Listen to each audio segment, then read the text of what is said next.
Selamun Aleyküm ve Rahmetullah Berekatuhu. Bu günləri biz herbofloraya məxsus olan Şamaxı lavanda bağındayıq. Elhamdülillah. Gördüğünüz gibi 4 hektar ərazidə biz lavanda bağı salmışıq. 600 metrə qədər vaxt olacaq.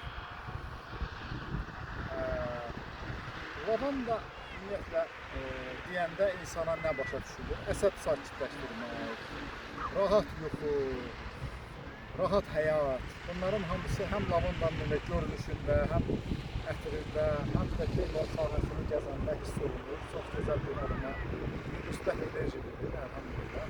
Yəni biz bu işdən də dolayı biz bunu artıq çoxalmasını istədik. Şamaxıda Sabir kəndidir. Yəni Şamaxıya çatmağa təxminən 4-5 kilometr qalmış yolun sağında. Bax belə bir bağ salmışıq.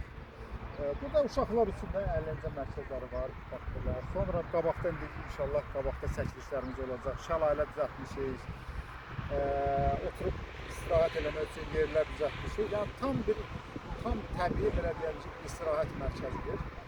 Lavandanın təsir xüsusiyyətlərindən danışanda həmişə əsəb sakitləşdirməkdən əlavə relaks həyatı da düşünmək lazımdır. Məsələn, biz lavandanı həmişə dəmləyib içmişik. Amma lavandanı evdə dəmləyib, onun suyunu məsələn evə vurun, gözəkləri, ağzaqanadları evdən qovurur. Sonra lavandanı çox götürüb dəmləyin, tökün bir vanlıya, oturun bir vanlı eləyin. Tam həyatın bir gözəl bir anını yaşamış olarsınız.